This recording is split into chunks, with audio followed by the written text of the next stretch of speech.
Welcome to Live Life with Sean. I'm your host, Sean Higgins. I'm a lifelong information security technology expert with a passion for speaking, coaching, and writing. In this podcast, I'm going to tell you stories about what I've gone through in my life. And I hope that by me sharing my stories, it will help you with whatever you're going through. Please, if you enjoy this content, please share it, subscribe to it, like it, and/or leave a comment or question, as this will help others find this podcast. Thank you very much for joining me. And tonight, I'm going to talk about the first keynote speech that I ever gave. And it happened in the spring, in the spring of 2012, I received my first invitation to become a keynote speaker at a local event. I was so excited, and I was a bit scared about doing a keynote. But my excitement went out, and I just quickly accepted before they could change their mind. I was asked to speak at Core 2012 at Schulich School of Business at York University. The keynote was at the dinner of the event for about 150 to 200 students of the business school. At the time, this is the largest group I had ever spoken to at one time, and I was so excited that they called me and asked me to do it. I didn't want to tell them this is my first keynote, but I just soaked it in. Since I had a few months to prepare for this event, as it was in the early fall of 2012, what I would do every day is I would sit with the event an image of me on stage. It was basically, I meditated on it. As I imagined myself on stage, I would get a feel for the room. I would feel myself on stage. And at first, I didn't get anything other than that feeling that I would be on stage, how I would walk around the stage, how I would feel as I was talking, how I would project and connect with the group. And I would do this every evening before going to bed. And sometimes I would drift off to sleep with that image of me on that stage. As I kept doing this, I started to get little snippets of stories that I thought I might tell them. And sometimes, I'd get the same story, and sometimes I would get new information. And I just kept repeating over and over and just feeling what wanted to come through. Eventually, a topic came to me. It was called Living Your Purposeful Life. And the title just felt right for that group that I was going to be talking to. I kept repeating the process, and I came up with 4 questions that I wanted to talk about that evening. Whose life are you living? Whose goal is it? Whose goal are you following? And what is your purpose? And tonight, I'm just going to leave the questions, and in a future podcast, I'll talk about really what I talked about for those students. But tonight, I just want to stay focused on my process, the event, and what happened after the event. Getting back to preparing, I just continued feeling into the event, and the information seemed to solidify as I got closer and closer to the event.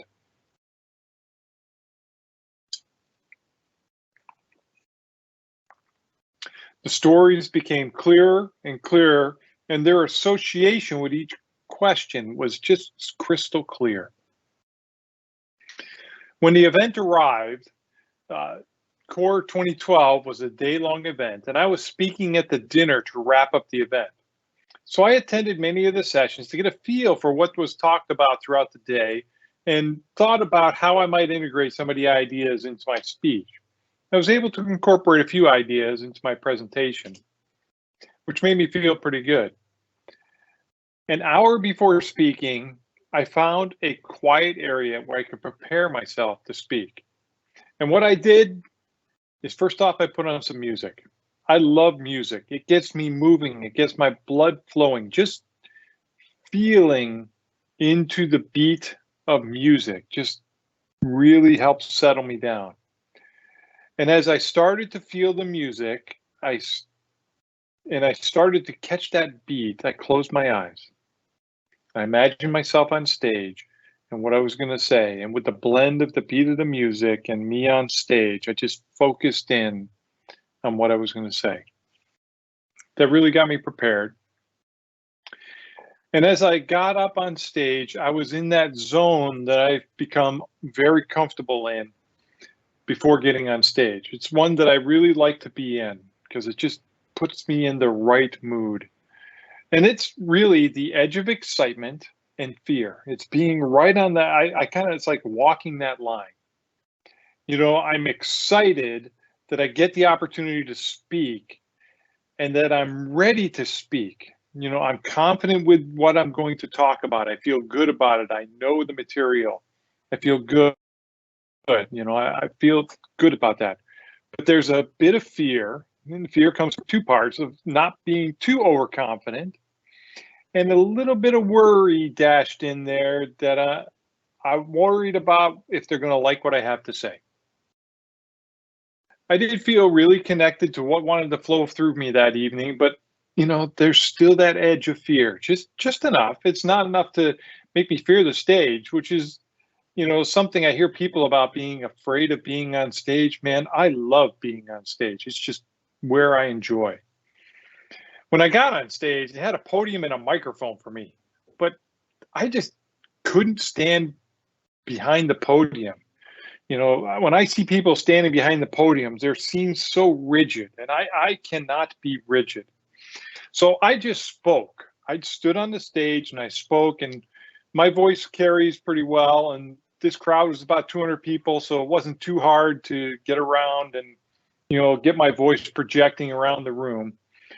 And as I talked, I moved around the stage and I connected with people with different things I was saying and different people, and just kind of tell them the story and get a connection with them.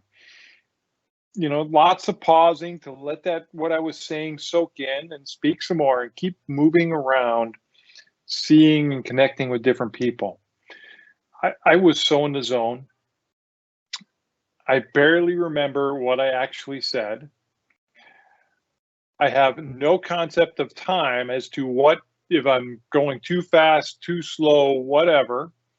And it wasn't until I got to this point where I said, I think I'm done. And I don't say I'm done, but I just get to that point where it's like, I'm done. I felt complete. After my speech, I sat down and we had dinner. It was, a nice polite dinner with people at my table. It was great. After the dinner, it was just so great to have so many people come up and talk to me. But I was afraid and unprepared for it. I mean, many of them were coming up to me looking for something else to connect with me on, and I just didn't have anything prepared. I mean, one woman in particular came up and said, "You talked about me."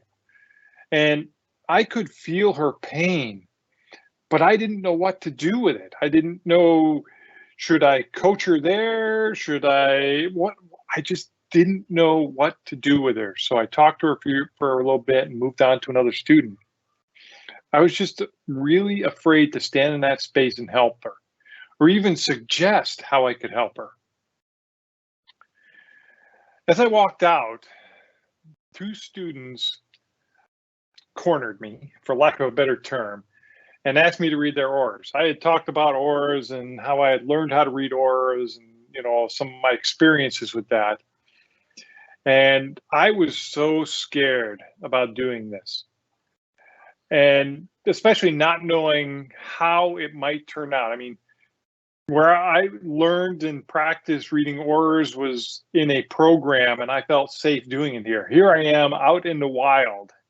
Two people, I have no clue anything about them, and they want me to read their auras. And I sucked it up.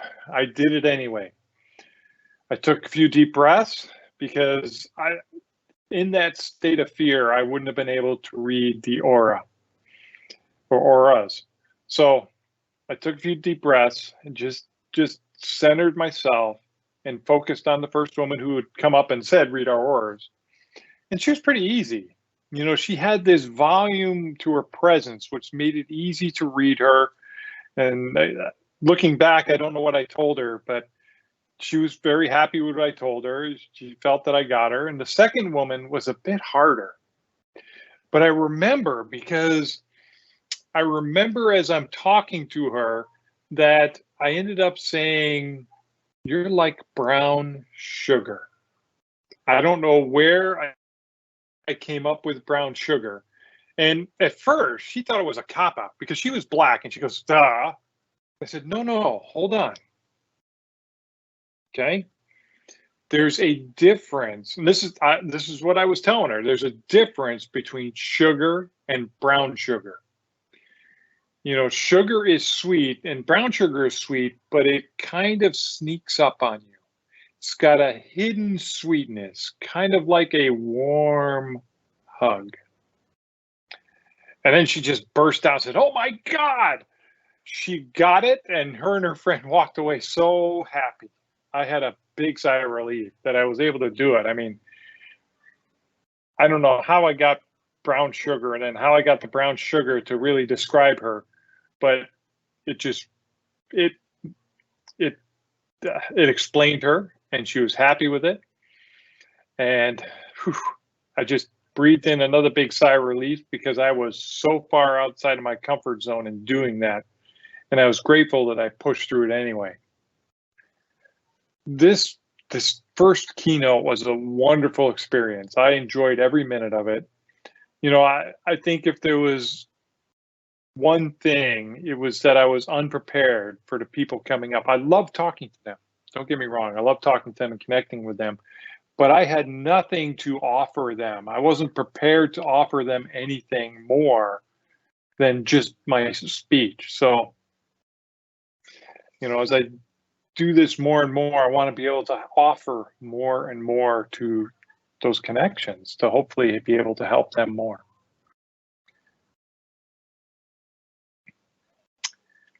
Well, I thank you for joining me tonight on Live Life with Sean.